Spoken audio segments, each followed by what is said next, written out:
All right. Bismillah ar-Rahman ar-Rahim. We are now discussing image features, right? And I'll have to sit like this so I can see the screen because I broke the screen of my laptop, so I can't see anything here. So we are now discussing image features, and the first type of simplest image feature we discussed is edges, because edges are a function directly of gradient, and the gradient vector is composed of the x gradient and the y gradient, right? So there's gradient in the x direction and there's gradient in the y direction. That forms the gradient vector. That's essentially what edges are. There is a lot of other material on edge detection that I'm not covering, because the essential concept that we need for developing more complicated feature detectors is this notion of gradient vector, okay, which is the derivative in two directions. And there are two entities associated with the gradient vector, which is also very important. One is its magnitude. So because the magnitude gives me the total strength of the edge, the total strength of the derivative at that location. So that's why it's very important. And then the second entity of interest is its direction. As we will see, we haven't really said why direction is important, but I showed you images of gradient direction vectors, which seem to indicate that that gradient direction tells me something about the image content. I showed you different types of image content like ridges and a white blob with dark background on it, and we saw that the gradient direction vectors, the gradient vectors take a different form in those cases. So in that sense, gradient is very, very important, because very strong feature detectors, very popular feature detectors can be built based on gradient. Okay, so that's why I've not introduced edge detection in its full treatment, saying what are the different types of edge detectors and so on, because that is really not very important now in computer vision. It used to be very important 10 years ago maybe, but that's really not very important now in computer vision. What is fundamentally important is this notion of gradient. Okay. Because people have figured out this notion that perception is primarily dependent on edge detection, or if I'm able to do edge detection properly, then I will be able to perceive the image properly. So people took this notion in the 80s. That was the dominant belief at that time, that edges give me a simple representation of the image, and that should be enough, because if I have a simple representation, I can maybe do some logic on that. But that's not the view that is taken now. To understand that this is a chair or this is a computer, people do not use just edges to do that. I mean, edges is, yes, one piece of information, but also there is color and texture, and there are just so many other features here available. And the dominant theme is now to use all of those features to try to classify between a computer and a chair. Okay. Having said that, it's not that the gradient information is not important. We will see that information is used in a number of different ways and in a number of different problems. So the notion of gradient is actually a very fundamental notion in computer vision right now. Okay, and in fact, one of the applications we'll see today, that gradient is important not just to find edges, but to find other sort of things also. In fact, most of the feature detectors that I will discuss in this module are all based on gradient information. Okay. All right. So once I have edges, I can start talking about line detection of how do I find how do I find lines in an image. Okay. By finding lines, you might think that, well, edges also give me lines, but no, edge information or gradient information is a per pixel information. From that, I want to extract line segments. I want to extract y is equal to mx plus c. So what is the m and c for this line? Okay, so that's the notion of line detection. So here I'm showing you SSC building, gradient magnitude image. right? You understand that now very well. The first one is gradient magnitude image, and then the second one is I thresholded gradient magnitude. So this is a binary image now, the second one, okay? Wherever there was a strong edge, I have a white pixel, and wherever there isn't a strong edge, I have a dark pixel, okay? But the third one here is a line detector. Here, all the green lines, notice that they have these red endpoints. So, well, the red dots in this picture are actually not endpoints; they are actually intersection of two lines. This is from one of our papers. We were doing something where we were using line pairs. But each green line, I have parameters for it. It's not pixel information. I have parameters for it. It has a slope, it has an intercept, it has a start point and an end point. So it's a line segment. When you specify m and c, or y is equal to mx plus c, so when you specify m and c, you have an infinite line, right? But then if you specify two endpoints, you get a line segment. So that's what we are after. That given some sort of input like that, we can detect lines. Okay, and this is a rather straightforward problem, except that there are some problems that you face. So your solution has to be robust to some forms of noise. Okay, so one is missing data and the other is noisy data. Okay, the line is not perfect, and then there are multiple lines in the image, and you don't know which pixel belongs to which. Okay, so you have to have a solution that caters to all of those. Okay, all right. Now, one type of solution we have already seen before, and I'll just go over it very quickly, which is the least square error solution. And in the least square error solution, what do? You are given a set of points, xy pairs, that supposedly belong to a line. I'll assume that there is a single line right now in the image, and these points might have noise in them. And then you ask yourself the question, what's the equation of the best fit line? And we've seen that before. To be able to do that, in general, to be able to do that. So these slides we have seen before, right? You first identify the model, y is equal to mx plus c in this case. You write the model as something is equal to 0, so that gives you an error term, right? In this case, mx plus c minus y for the ith point. So that's error for the ith point. And then you square and sum that error in the least square error solution, okay? So ideally, if all the points were on the line, this error would be 0. So you try to minimize this error. Okay, you try to find the n and c. You try to find the parameters which will minimize this error. And so how do you minimize? You differentiate with respect to parameters, put that equal to 0, and solve for the minimum point. These are the two derivatives here. You can arrange that as a linear system. That's really the reason why least squares solution is so popular, because when you differentiate and put equal to 0 in a least squares solution, you get a linear system. And linear systems are easy to work with. Okay, why do you get a linear system? Because the error function is a square, and so when you differentiate, the 2 comes here and you're left with a linear term in the parameters. So this is a characteristic of least square solution, regardless of whether the model here is a line or an affine or projective or so on. As long as the model is linear in the parameters, you get a linear solution for the minimization. Yeah. So if there were multiple parameters that would input to x, would that still not be linear? If there were multiple. So if there is mx plus c, yeah. So mx would be divided into a variation of inputs. By that time, so what I'm trying to gauge is when we start with the first time we did least, we had 6 parameters in the singular equation. Now we have a single equation. Do we still have linear? How do we know okay, so I think I understand your question. If the model is linear in the parameters, okay, now so then you have a linear model, and then the solution gives you a linear system. Now the projective model, for example, is not linear in the relationship between x prime and x, because there's a division involved.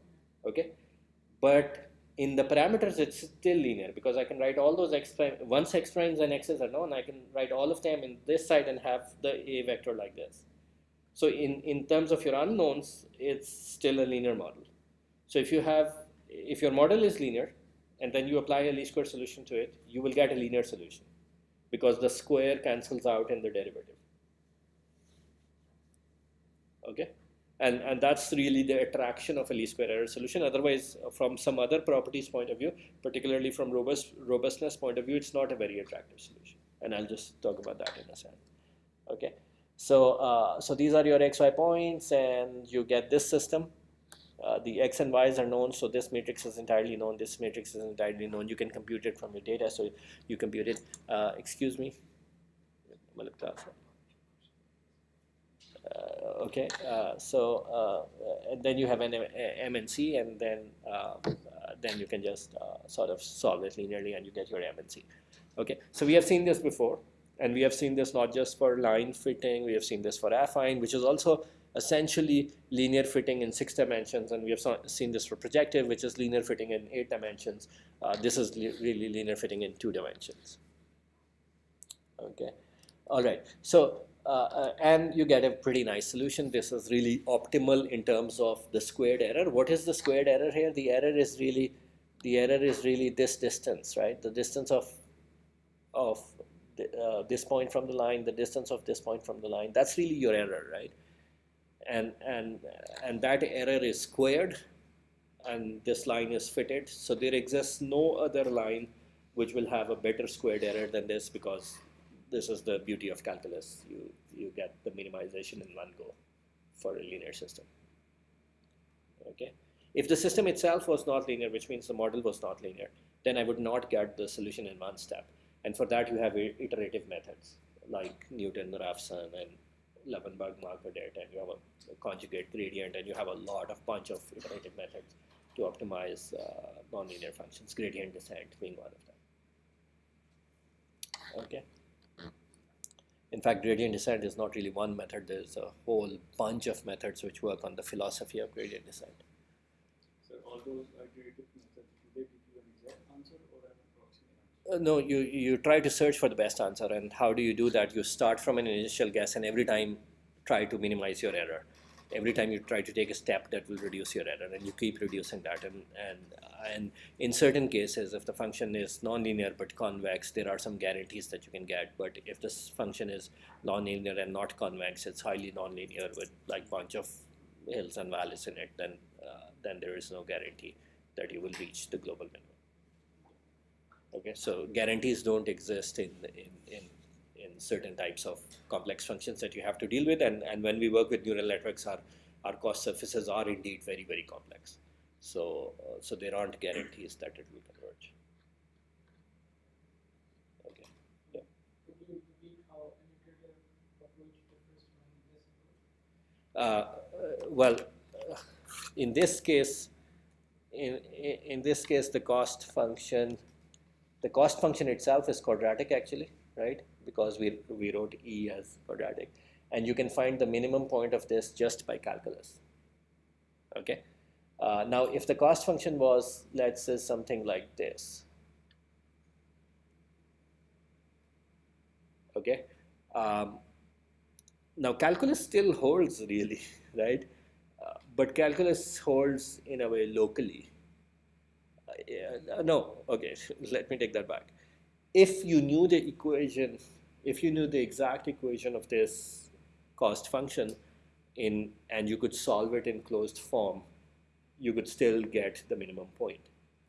Okay, but that is typically not the case. Closed form solutions typically don't exist for very complicated functions. For example, if I want to write, I haven't really talked about neural networks giving their example because we're going to talk about them, but if you want to write a whole neural network as one function, it's actually very difficult to write because it's a large network, and trying to get this function, it's very long and unwieldy. And even if you find that differentiating it in closed form is not possible, at least so far mathematically it's not possible. Okay, so therefore this is the minimum. You can't find it, right? So what you actually do is you start from here. Let's say that's your initial guess, and you locally look at these gradients, so you realize that the gradient is going like this. So let me take a step in this direction, maybe like here. and then I see which way is the gradient going, and I say, and maybe let me take a step in this direction, and let's say here, and then let me say which way is the gradient going, and it's going like this, so let me take a step in this direction, and I'll slowly converge here. And you can see that I converge to a local minimum, not a global minimum, and that's the problem with these iterative techniques. So people have a bunch of different strategies to kind of get to this point, and one of the strategies, for example, is to not to just initialize from here, do a lot of different random initializations. Try a bunch of different initializations and ask all of them to converge. Okay. And then you see which one reached you to minimum error. That's in a very summarized high-level nutshell. I mean, not everything I've said is precisely correct, because this is a whole subject. There are like often people who are working in optimization area take 2 graduate courses just to study nonlinear optimization. Right? If you guys are interested, there's a bunch of interesting courses on Stanford's learning website. I think 2 courses, a 2-course sequence on nonlinear optimization. Okay, so there are lots and lots of techniques that people have developed to try to minimize these sorts of things. And here I'm only drawing a 1-dimensional function. Often you are working with thousands of dimensional functions, and so these nonlinearities are exaggerated in high-dimensional spaces. Okay, all right. So so what's the problem with least square error solution? Well, the problem is really this, that, well, if there are multiple lines, least square error solution doesn't have a nice, decent way to deal with them, right? Because you'll give me a set of points. Now, these points fit like 3 lines or 2 lines, but I wouldn't know which one fits to which, okay? And so if I just do a least square error solution, it will kind of average out their error and find like 1 line in their middle, okay? But not just that, it's the primary disadvantage is that it's not robust to noise. And here you see, for example, if I'm trying to minimize that error, the notion of error is how far away the points are from the fitted line, the square of that, and sum. Well, in this case, because I have an outlier or 2 outliers, I'm likely to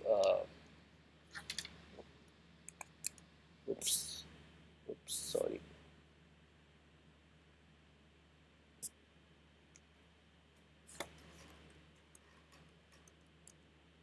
Okay, so in this case, I'm likely to fit this line, because this line has less error combined than that line. Okay, so the problem with least square error solution is, even with 1 outlier point, no matter how much data you have, but even with 1 outlier point, but it's like a rather excessive outlier, it can pull the whole solution away, because every error is kind of like weighted equally. So that very large error for that point will not be tolerated by the solution.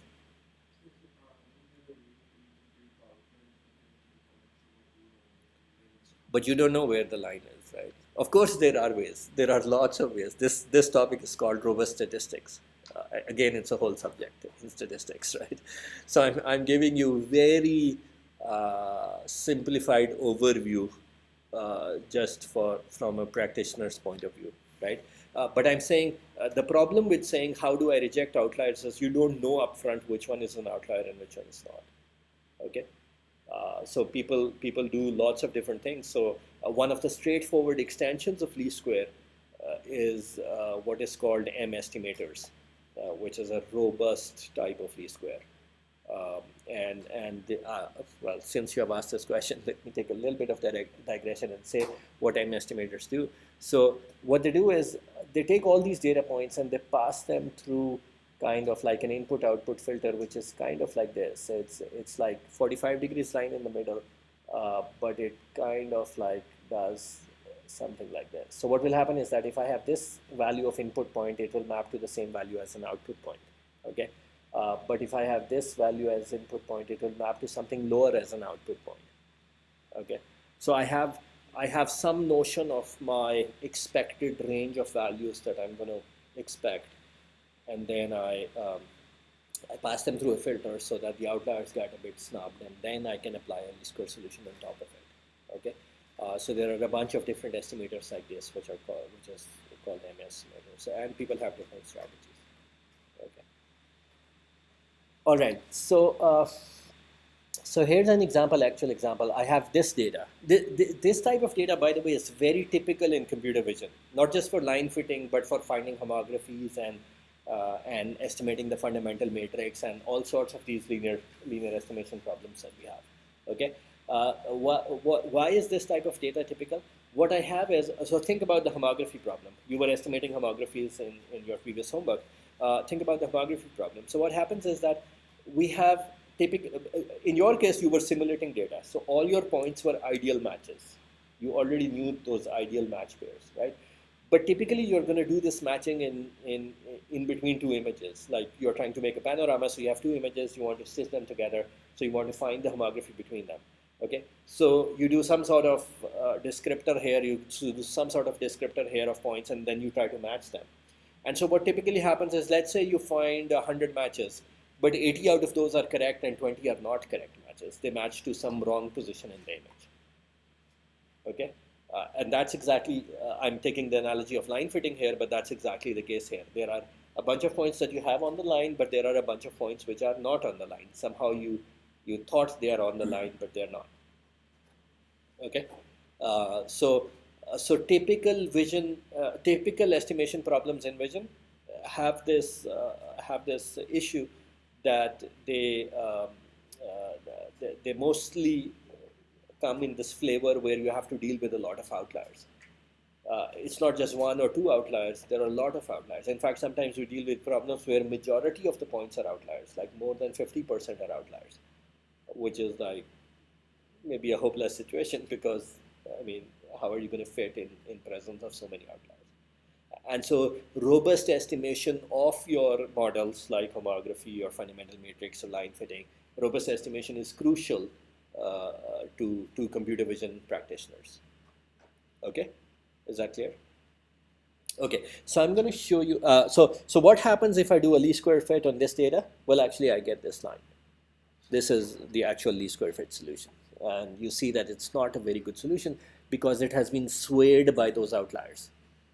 The solution has been changed by the outliers. So the main thing here is, for computer vision specialists, main thing here is that you need to have some strategies to be able to reject outliers and still estimate your model, which we are doing for line fitting here, but the discussion is general. Okay? Everyone understands this, the setup of the motivation for the problem? Okay, so I'm going to discuss just one algorithm for this. Okay, even though, like I said, in robust statistics there are lots and lots of algorithms, but here is this one algorithm which is like it has turned out over the years that this has really become my favorite, and I mean favorite of computer vision community in general. And it's actually a pretty, it looks like a pretty dumb algorithm to begin with.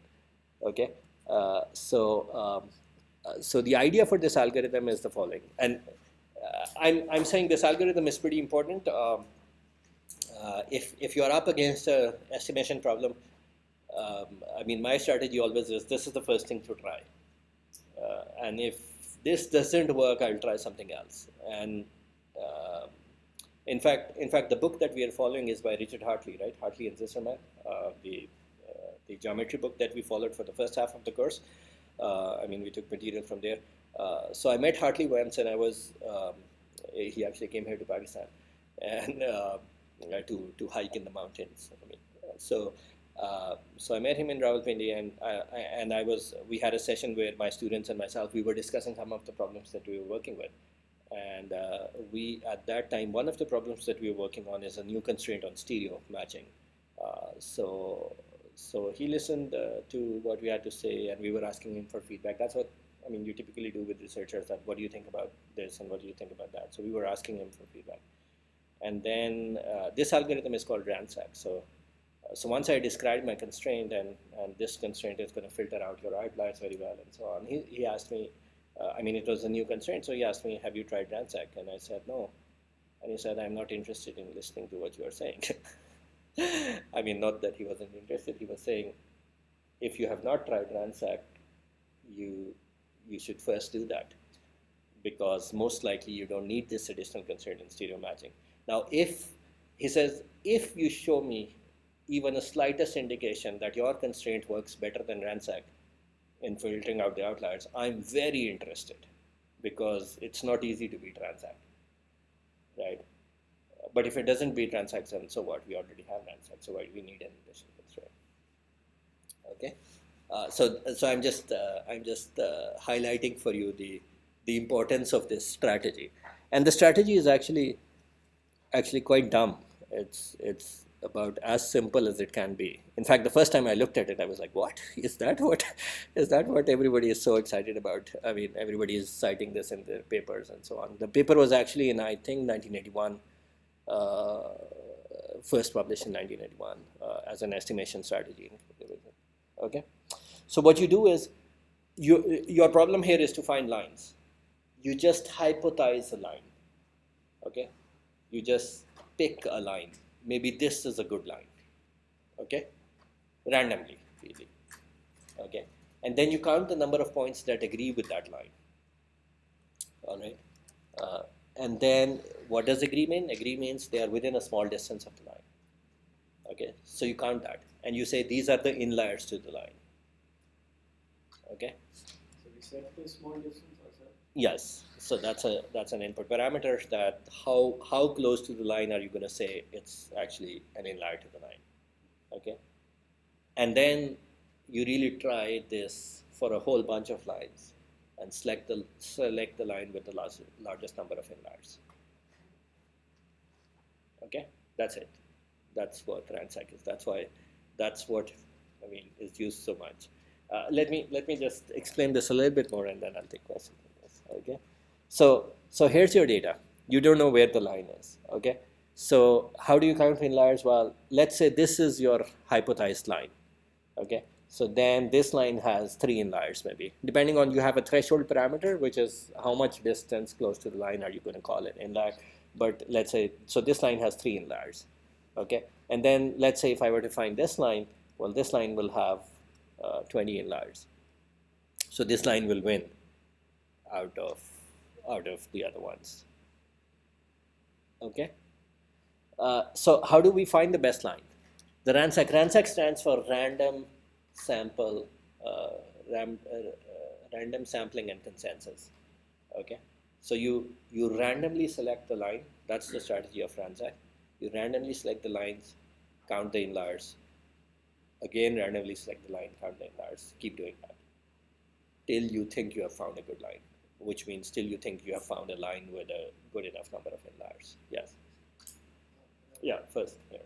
So a line would be somewhere around 180 degrees in terms of its angle and something would be at a different position. Yeah. Yeah. So you're going to try like a crazy number of lines. Yeah, this is exactly my reaction when I first read about this algorithm. I was like, what? Yeah, I'll come to why it's such a strong algorithm. It's really robust algorithm. Okay, yeah.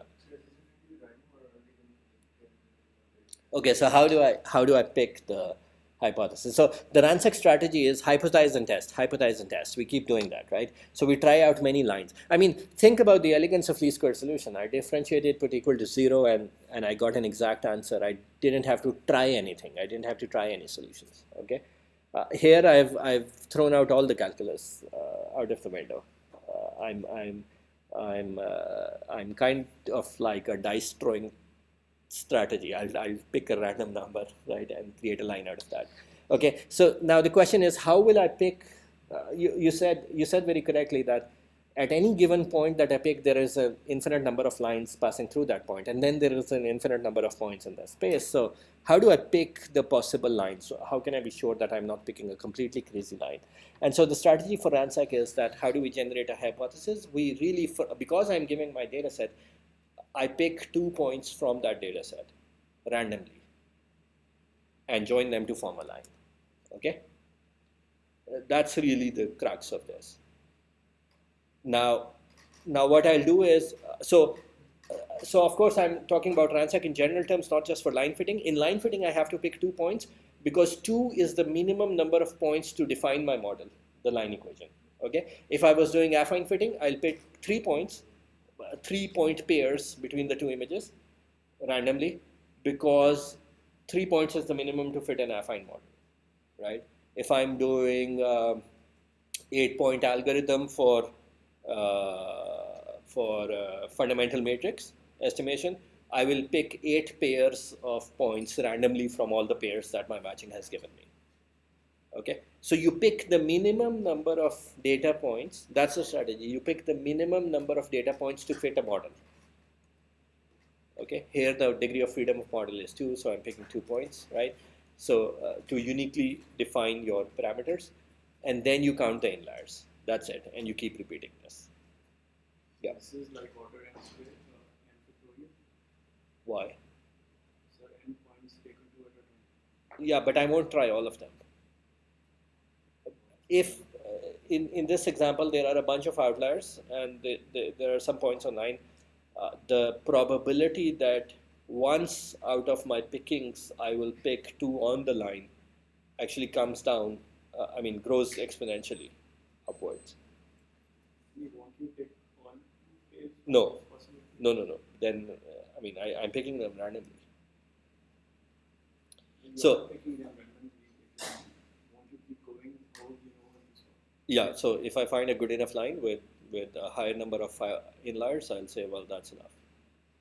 In fact, I can have statistical guarantees that with, let's say, 99% probability, I will find the correct line if I do this many iterations, if the percentage of outliers is this much.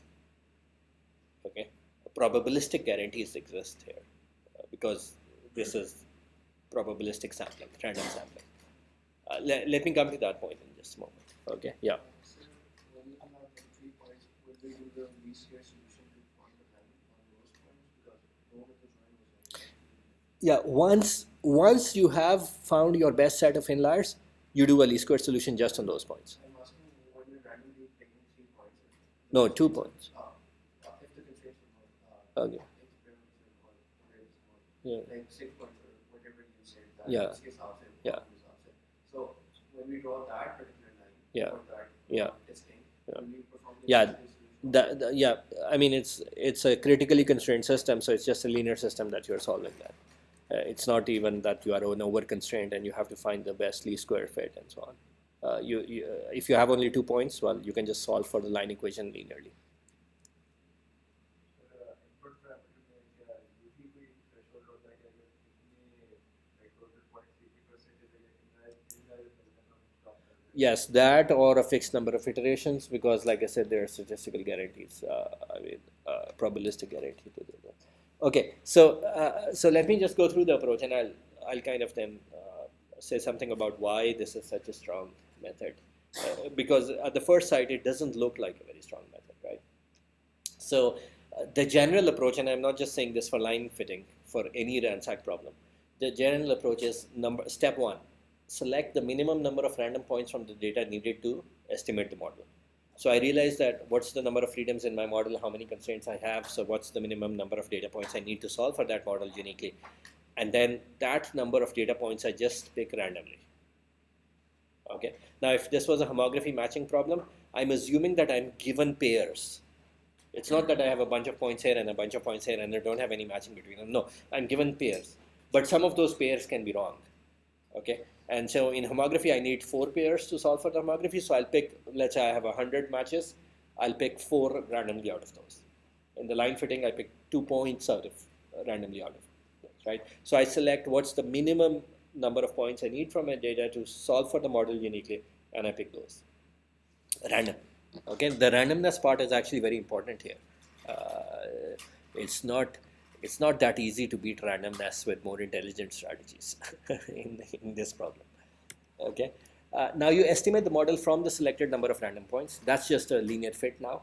Okay, that's just a model fit because you have the number of points there.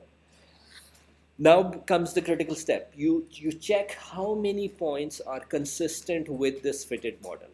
Here you need some sort of error threshold. Okay, in the line case, it's really how many points are far away from that line.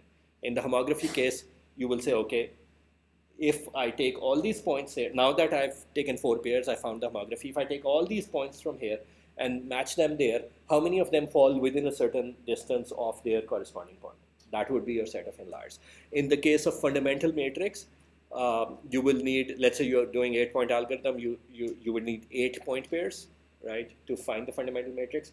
Once you have found the fundamental matrix, you will be able to draw for each point here, you will be able to draw the corresponding epipolar line there, and then you will see the corresponding point on that side, how close is it to the corresponding epipolar line, because it's a point-to-line constraint. Okay? So in every case, you have to set up a kind of a system to count your inliers, or to count the size of the consistent set. We call it consistent set. So that's why it's called random sampling and consensus, because consensus refers to this step that you check for consistency of your model. How consistent is the rest, okay? So if the consistent set is large enough, I estimate the model from all points in the consistent set, okay? And then if the consistent set is, well, actually this point shouldn't be here, the first one, we do that in the end. But if the consistent set is larger than the previous best model, so which means I found in this iteration more inliers than I had ever found before, I say, well, this is so far my best model, okay? And then I just repeat this a number of times. So maybe just delete this line here.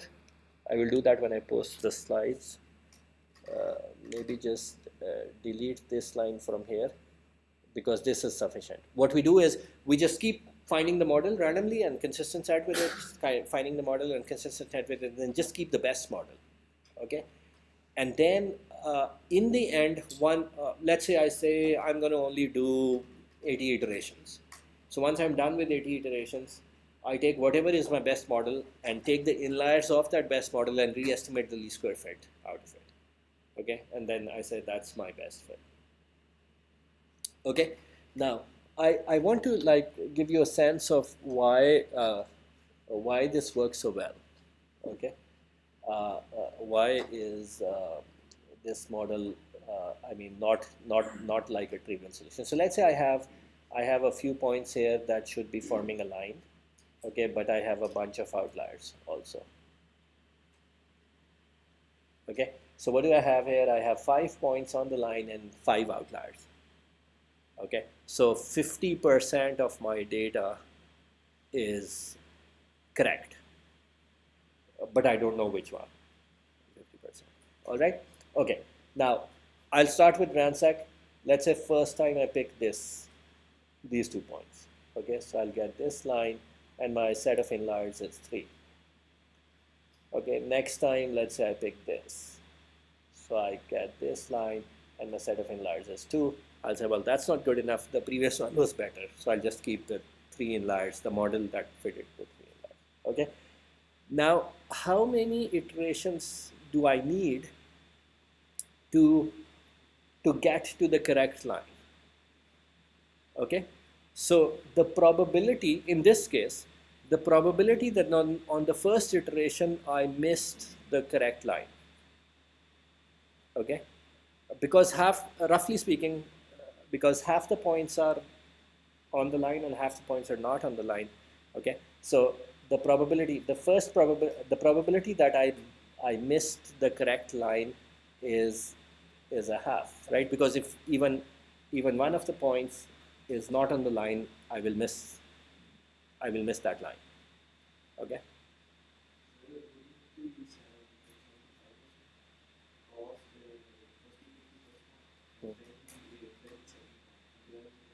Yeah.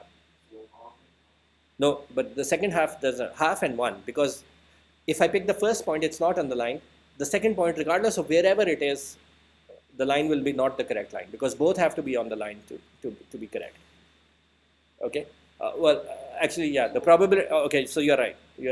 Let me do that again. The probability of getting the correct line is half and half. Okay, so almost half and half, because we have to subtract out 1 point, but I'm not doing that correction. Okay, so the probability of missing the correct line is 75% in the first iteration. Okay, so there is a 3/4 chance that you will miss the correct line. Okay, in the first iteration. Then there is another 3/4 chance that you will again miss the correct line in the next iteration. And then there is another 3/4 chance. So can you repeat this? Why is this 3? Well, it's 3. Okay, let me find the probability of picking the correct line. The picking the correct line means I find a point 5 out of 10, right? That's for the first point, and 5 out of 10 for the second point. It's really 4 out of 9, but given large enough points, that correction doesn't really matter much. Okay, so I'm saying there is roughly half a chance that the first point is correct and half the chance that the second point is correct, because both have to be on the line for me to find the correct line. Okay, so which means it's a quarter chance that I'll pick the correct line in the first iteration. Okay, so it's a 1 minus quarter chance that I'll miss the correct line, which is 3/4.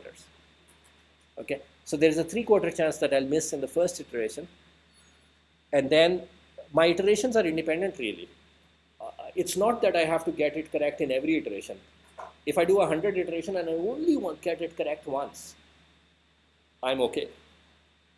Okay, so the probability of missing the line in 100 iterations is 3/4 times 3/4 times 3/4 all the way to 100, which is an incredibly small number.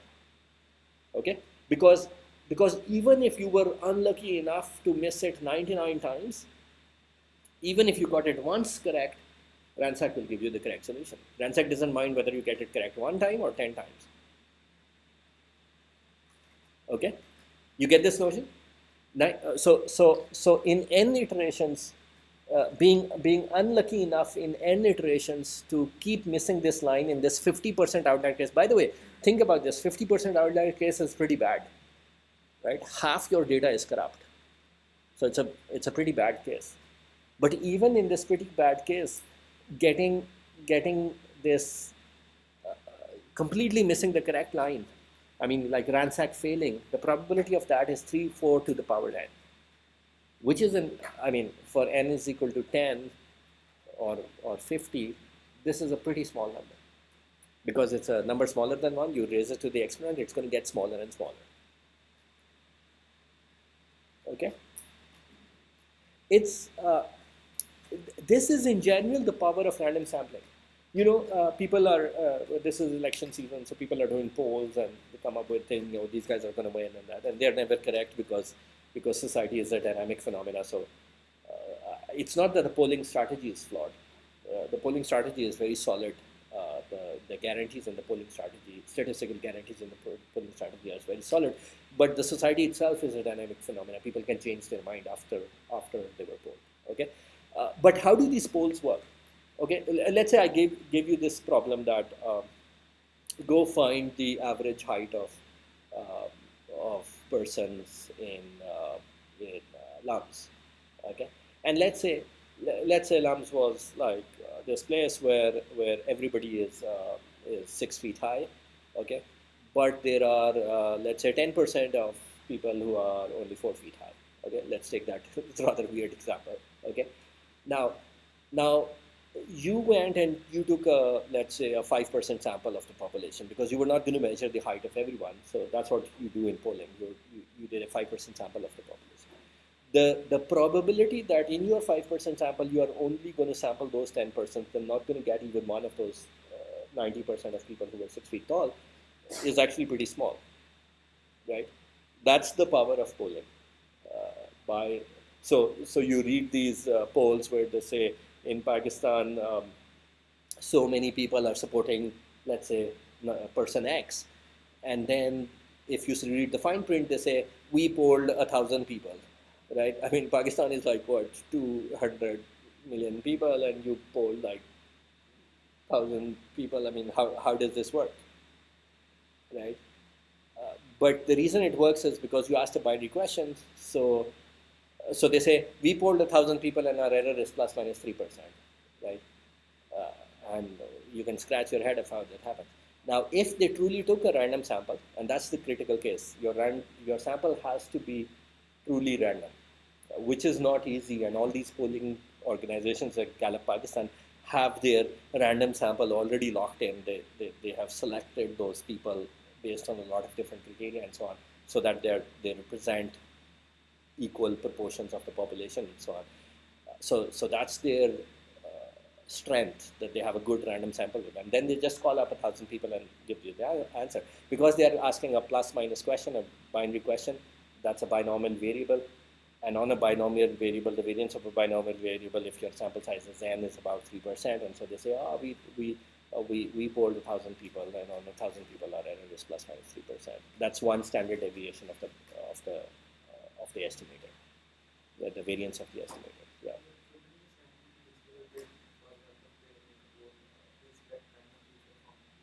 Yeah.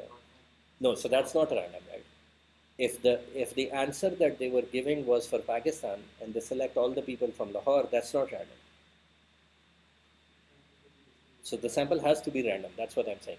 Getting a truly random sample is not easy. But if you get it, it's actually a very powerful thing. So don't think of randomness as like child's play, right? Randomness is actually a very powerful concept. But it has to be truly random. So if you wanted to get a result for all of Pakistan and your random sample was only from Lahore, then this is called bias sampling. Your data has bias. And when you have bias in your data, this holds for machine learning also when we look at neural networks and other. If your data is biased, you're going to get a biased classifier as output, and it's not going to generalize well on the rest of the data. So one question I is that if randomness, are you talking about randomness or distribution? Because randomness is a good chance of distribution, which might not distribute. No, I'm not talking about distribution. Here I'm talking about randomness. I'm saying you can have maybe more intelligent strategies, but in this problem, in this type of problems, it's actually pretty hard to beat randomness. Okay, people do have strategies to get the first estimate in ransack, and they have a lot of variations here. But I'm saying randomness, actually don't trivialize randomness. It's actually pretty strong. Okay, yeah. Yeah, that's a whole different topic. How do you generate random numbers?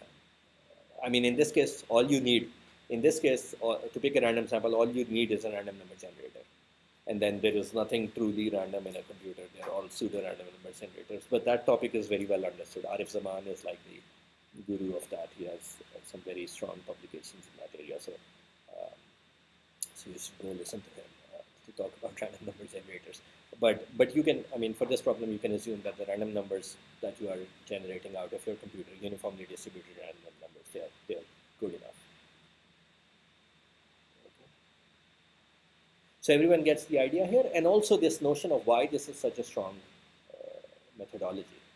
Okay, I'm able to, in a few iterations, I'm able to get to a probability of finding the correct line like well above 99% in a few iterations here. Even with 50% outlier case, which is a pretty drastic case. Yeah.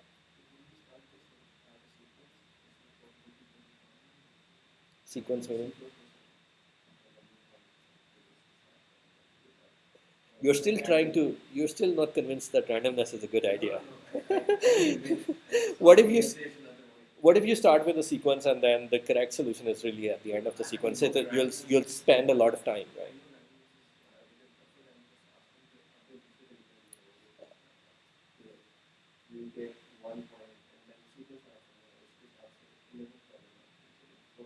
Randomness is a better strategy than that. Okay. Yeah. It could, but I mean, I'm saying randomness here is a good strategy. The probability is coming down exponentially of missing that line. Okay, it's coming down by the exponent here in terms of. Well, I mean, he's just saying I have a list of points. I pick the first two, then the second two, then the first, then the third, and I just do it. And it's not a good strategy. It will take longer time. Yeah. On average, it will take longer time, I think. Okay, so what are some of the good things about Ransack? Ransack is really good, right? What are some of the good things about it? It's robust to outliers. That's actually the number one reason we use Ransack in these types of problems. It's highly robust to outliers. I can tolerate more than 50% outliers. That's an interesting thing, actually. think about the case where you have 70% outliers, okay, and only 30% points on the correct line. Now, shouldn't you fit to the outliers? Because they are the majority. You are just voting for the majority, right? They don't have a what? That's the key thing. The outliers typically are not aligned. Okay, even if I have 70 or 80% outliers, but they'll be spread all over. So fitting a line to those outliers, which has a good number of inliers, is likely not to happen because the outliers do not have an orientation to them. They do not have a structure to them. Uh, I'm assuming the outliers are randomly distributed, right? So that's why you don't fit to the outliers. When you find the correct line, even though the correct line in total number of points is much less than the outliers, but all those points are aligned on a line, they fit a line model. And so you're still likely to find the line. Now, if it happens that your outliers are actually aligned, well, then that's a line.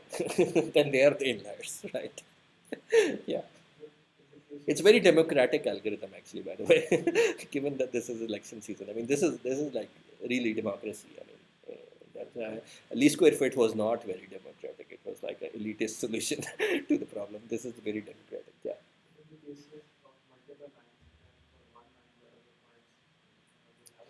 Yeah, that's a good point. What will happen? What will happen in the case of multiple lines? Let me come to that in just. Okay, so what are the good things? It's robust to outliers. It's applicable to a large number of objective function parameters.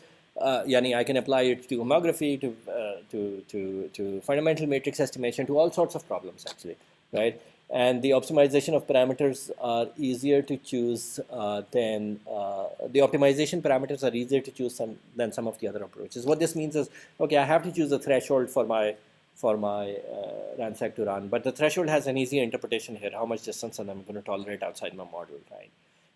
And then how many iterations to do and so on. Even for those, there are like statistical. I mean, you can calculate the probability and say, when will I reach 99.99% probability that I'll find the correct model or something like that. And you can actually figure out how many iterations to do. Okay. What are bad times? The computational time grows quickly with the fraction of outliers and the number of parameters, because if there are more outliers, then I have to sample more and try more. And by number of parameters, I mean if the model is two-dimensional, like the line, then I have to do less iterations. If the model is eight-dimensional, like the fundamental matrix, I have to do more iterations because I'm sampling on a high dimensional space. Okay, and then your point here that what about multiple fits? So you have to adapt it to multiple fits, but that adaptation in most of the times is not that difficult. What happens when I have, let's say what happens when I have three lines in the scene? Okay, so when I run ransack the first time, I will find the most dominant line. So what we typically do is we find that one line, and then we remove those points from the data set, and then I find the second most dominant line, because those points which were on the first most dominant line are not there, and then I run ransack again, and then I find the second line, and then I run ransack again, and then I find the next line. Yes. Yes, they will intersect. So when I remove all those points, this line will suffer a little bit because it lost some of its inliers. Right? No, you're not. You're not. Yeah. If you had a lot of data, which is typically the case, you have a lot of points, then removing one or two of them will not matter. But if you're working with very sparse data, then yes, that is a problem. Okay. What are some of the common applications? Computing homography, image stitching, panoramas, estimating the fundamental matrix, computing stereogeometry. Those are typically where, and line fitting also. These are typically scenarios where I didn't write here, but estimating the vanishing point from a bunch of image lines. People also use ransack there, because what you do is you pick two line pairs, you pick a line pair, you extend it to meet at infinity, and you say, well, that's a vanishing point. Let me see how many other lines are pointed that way. That would be the consistent set. And then you keep doing that randomly, and you can find your vanishing points very well. Yeah.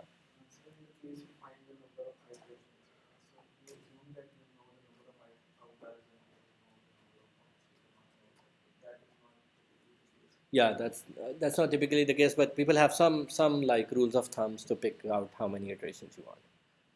Okay. All right. One last thing I wanted. So that's what I wanted to say about line detectors. Okay. In fact, I'm introducing a more robust strategy to estimate lines out of the edge points that you got, and that strategy is ransack, and it's a general strategy applicable for uh, many linear estimation problems where you have where you need robustness to noise. Okay, uh, just for your interest, I'm showing you one of the state-of-art line detectors. But it's not that state-of-art right now. I think it came out in 2010. But it's actually a pretty good choice, and we often use it in our work when we want to detect line segments. It's called LSD, um, which is a loaded term. It's used in other sense also. Um, I see some people smiling. You should not be. So, it stands for line segment detector and nothing else, right? So, the way this strategy works, it's actually a complicated strategy, but it's a very robust line detector. Okay, and the way this strategy works is actually you look for image gradients at every pixel. You look for image gradient directions at every pixel, and then you have like a grouping strategy. Where do you find gradients that are in the same orientation? Okay, it's that type of strategy, but there is a lot of detail to this. I'm not going into those details, but here you see this chair image, and so you see those line support regions. Those are groupings of kind of gradient directions. Okay, that's how, and they have a very efficient algorithm to do those groupings. So that's really what the algorithm is. Okay, and so given these chairs, you find these sorts of line segments, and given this building image, you find these types of line segments. In fact, this is from our work that we are currently doing. So this is a car scene, and these are the line segments that you actually get on the on different poles and lights and so on. And they often form input to some sort of high level algorithm that you're going to build on top of these. For example, the color coding here is actually the color coding of grouping of vanishing points done by a ransack. Okay. So lines that are converging to the same vanishing point have similar color. Okay. All right. So that's all I wanted to say about line detectors, edges and lines. Okay. All right. So the next thing that we are going to talk about is more general image features. Okay. Of course, edges and lines are also image features, but now I'm going to talk about more like point-to-point features or other types of image features. Okay. And so, what are image features really? A feature is some piece of information about an image or about a portion of an image. It's some statistic of an image or a portion of an image. Okay, so these are statistics of an image or a portion of it, and there can be features can be at different levels. So you can have global features, which are statistics of the image as a whole. Okay, or regional features, which are statistics of a portion of an image, or you can have local features, which are statistics of a point or a small neighborhood around that point. Okay. So we are going to start with local features, and then I'm going to talk about some regional or global features also. So we're going to build from small and go up the ladder here. Okay. So local features or interest point encounters, and this topic uh, is actually of your interest already, because in a lot of previous problems that we saw, like homography estimation or fundamental matrix estimation, we saw that there is a need to match points to points, right? Because if you give me some point matches between two images, then I can tell you the homography between them, right? Uh, so, so how do I do this automatically? So doing this automatically will need two steps. The first step would be that I'm able to find some points in image one and image two, and the second step would be I'll be able to match them. Okay. Now, obviously, if you're doing a homography for, let's say, this scene, and I take a point in the middle of this wall, well, that's going to be pretty hard to match. It's not a good point for matching because this wall is a smooth object, so I wouldn't know in the second image whether it matches here or here or here or here. Okay, so so if you want features to match for a homography, for estimating a homography, you need to pick good features which will be easy to match. Agreed?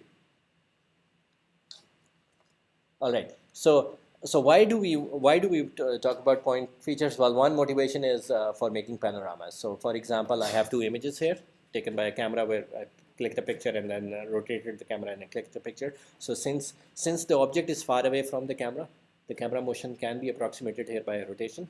The small translation of the camera will not matter. Okay. And so what I want to do is I want to find some point matches between these two pictures so that I can stitch the two images together by the estimated homography. Okay, so that's really the motivation, and you have already done this. I mean, not done panoramas, but estimation of homography. You have already done that, but you had matches available, and so now we are going to say how you can pick up those matches automatically. All right. Um, Also, another motivation, we saw structure for motion. We saw that given a bunch of photographs, I can reconstruct the structure. Okay, but the essential critical step, the first step in being able to do that is to be able to match the same points between images. You say this feature in this image is the same as that feature in this image. That is the first foundation on which you can build this algorithm. Okay, so it's a very crucial problem, finding correct features and being able to match them correctly across images. In stereo matching, that's another motivation. I want to find that these points are the same. I mean, the points which are colored the same are the same between the two images, and if I can do that, then I can find the fundamental matrix. Okay, so image alignment, 3D reconstruction, motion tracking, robot navigation, indexing and database retrieval, object recognition, almost like every problem in computer vision requires point matching or some sort of matching to begin with. So it's not simple. Okay, let me give you another motivation if you are capitalist oriented mind, right? the David Lowe, who came up with David Lowe is a professor at UBC, University of British Columbia. He came up with one of the most popular feature detectors in recent years, which is called SIFT. We'll talk about that in subsequent lectures. So he came up with SIFT and he patented it, and then anyone who wants to use SIFT, the license for that is $30,000, right? For to be able to use SIFT. When I think now the patent has expired or not, maybe not, but I mean he gives you a license to use it for non-commercial purposes, but if you're using it in a commercial application, you have to pay a license or it would be considered as a patent infringement. Now this is $30,000 for what? If you have a customer and you say, well, my product is so expensive because I had to pay $30,000 for a point matcher, he will say, why do you, I mean, this is a hidden layer in the application, right? The customer doesn't care about it. The customer looks at the output. But almost nothing in vision would work if you did not have a good point matching strategy. Okay. So that's so panorama staging. We have two images. How do we combine them? What are the steps for that? Just to show that we are here at the first step. The first step is to detect some points in image 1 and image 2. Okay, and the second step is to have some description of those points. I say these are point locations with some texture map around it and so on. And then the third step is to match between them so that I can say that this descriptor was the same as this descriptor. Okay, and we'll see multiple strategies of how do you identify a point of interest and how do you build a descriptor for that point of interest so you can use that descriptor as a matching strategy. Yeah. Retrieval is also a matching problem. I want to say this image is very similar to all those images. Which ones is it similar to? And again, one of the strategies, even though there are others, but one of the strategies is to find some matching points between these images and say, well, which image from this is more matching to all these? Okay. Okay, so if I want to have an image feature which will work well for this homography estimation problem, then that image feature has to have some properties. Okay, what should be its properties? Well, one, it should have repeatability, which means if I have the same feature in several different images, it should be able to find them even though there are some geometric distortions, there are some photometric transformations, lighting has changed and so on. So if my feature is, let's say, the corner of that door, okay, I have somehow have a descriptor for that feature, I found it in one image. Then if I'm given other pictures of this room, even though the camera had rotated, so those are geometric distortions, and even though the light had changed, it was more lights were on, or there was a shadow falling across that door, in all of those cases, in any other picture, I should be able to find it. Then it's a good feature. I should be able to find the same point. Okay, then it's a good feature. So that's called repeatability of the feature. That's why I'm saying a feature in the middle of this wall would not be very good, because in the next image I wouldn't be able to put a dot exactly there, because there's no distinguishing characteristic there. So there should be repeatability in your feature detector, and there should be saliency. Each feature should be distinctive. Why? Because I shouldn't. Uh, Images often have self-similarity. There are lots of similar chairs in this room. Okay, so the descriptor that I find for this corner should be unique to this corner and should not match to any other place in the image. Okay, if that property is there, it's a good thing. Okay, and then locality. Each feature should occupy a relatively small area in the image, so I can precisely say that this is where this point is. Why do I need that for this problem? Because so it's not that I say, well, somewhere in this image is that corner, right? Well, that doesn't help me because I have to compute homography. So I'm going to do a point-to-point correspondence. So the more accurately I find my feature, and in the next image at the same location, the more accurate my homography estimation is going to be, right? So repeatability means that so here's an example where there is no repeatability.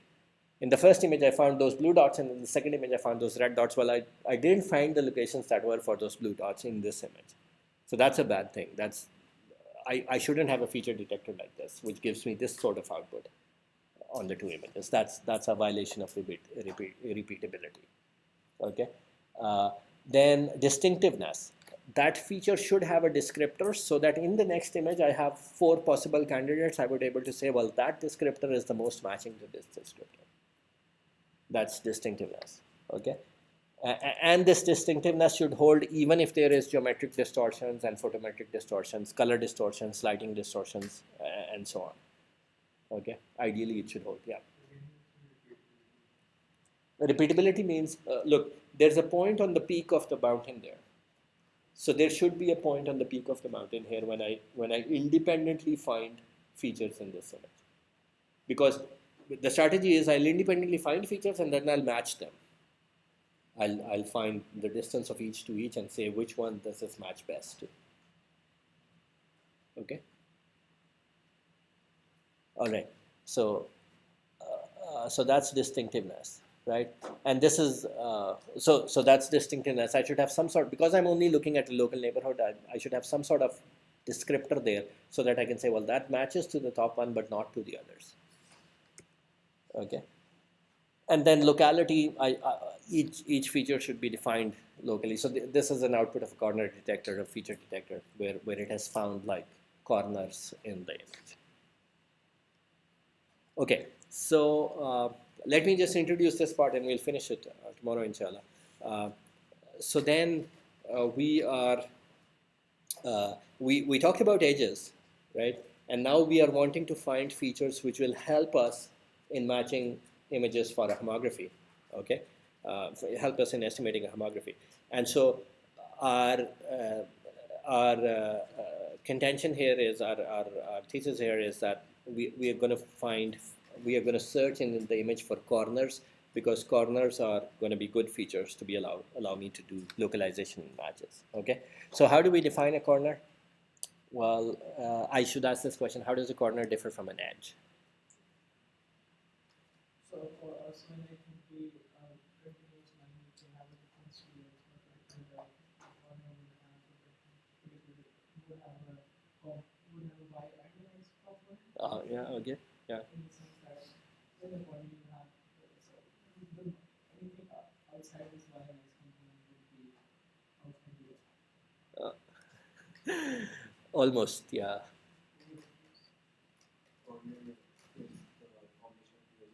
Yeah, okay, yeah, that's a good way to put it. A corner might be.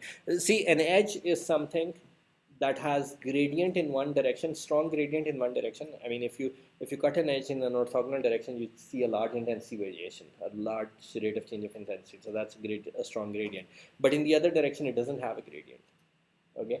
Now, if I put two edges together, that means I'll have gradient in both directions. It will have non-zero strong gradient in both directions. So that would be a corner. Okay? An edge is something that has gradient in one direction and not the other. But a corner is something that has gradient in both directions. Okay. So a corner may be interpreted as an intersection of two edges or as a region with strong derivatives exists in more than one direction. Okay. So here you see these red dots on this picture.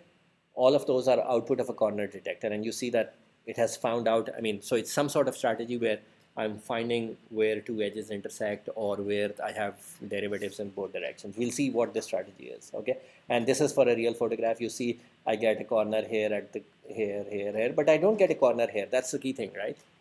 I don't get a corner in the middle of the patch here, and that wouldn't be a nice thing because that wouldn't have matched to anything uniquely. So these are kind of like somewhat good points that can potentially give me matches. Okay. So what's the basic idea of corner detection?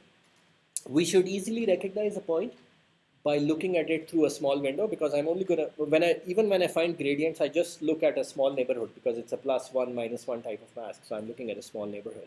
So I should be able to find a corner from a small neighborhood around the around that pixel, the pixel values around the pixel, and the idea of a corner is shifting the window in any direction should give a large change in intensity. If that happens, then it's a corner.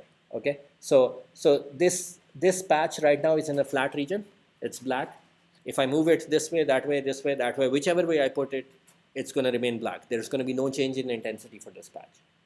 Okay, this patch, if I move it this way horizontally, I see a change in intensity because I'm going to change from the black portion is going to become, I mean, if you look inside the window, the portion of the white is going to increase if I'm moving that way. Okay, but if I give this way, if I move vertically, there's going to be no change in that patch. So that's an edge. It has a derivative, intensity derivative in one direction and not the other. Okay, but if I have here, no matter which way I move, that patch changes majorly. The patch that I'm looking at changes majorly. So that's the idea of a corner detector. A corner has strong changes in intensity regardless of which way I move. Okay. So here's an example from a real image. Okay. Now this is a slightly complicated example, but it's actually very instructive if you understand this. So let me try to point out here what I'm showing. So look at this point here. Okay, that's on a flat region in the background in the sky. Okay, now what I did was I picked a window here. Okay, and then I, by shifting this way, one pixel this way, one pixel that way, I mean shifting it all over, sliding it all over, every time I take the original that I had originally picked and I find the correlation or the sum of square difference, really. The sum of square difference of that window with one shifted window. Okay, for that point. Okay, what I get is this.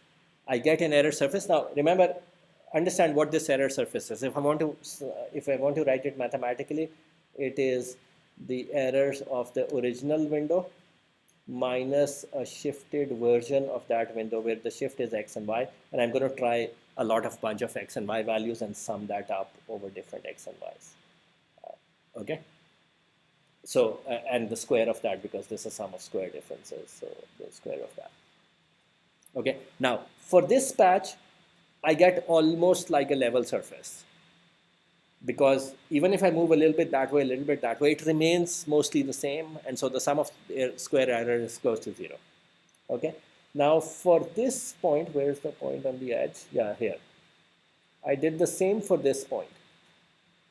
And the sum of squares I get is this, which is plotted as a 3D surface like this. Okay. So in one direction, I have a very low value. White here is lower. Okay. So I get a very low value, but in the other direction, I get higher values. okay, because there is an orientation to this edge.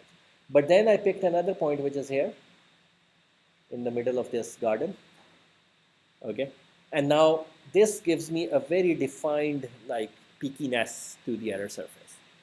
There's a very narrow point which is minimum, and everywhere around it, no matter what offset I do from that, I get a very high value because the color changes rapidly.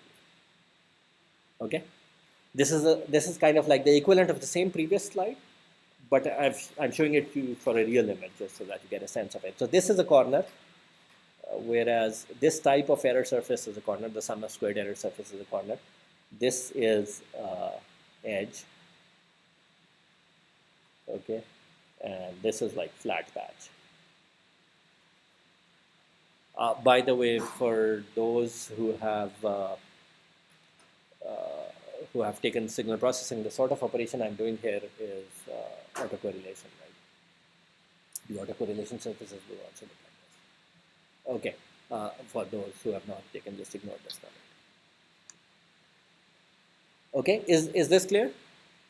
Yeah.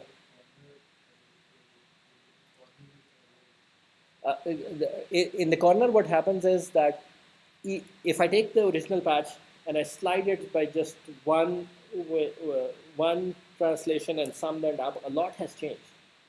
Okay, and that's true regardless of which direction I do that. Okay, but for the case of edge, if I slide it in this direction, which is parallel to the edge, I don't get much of a change. But if I slide it in any other direction, a lot changes, right? So that's why I get a ridge here in the error surface, but here I get a sharp peak. Okay.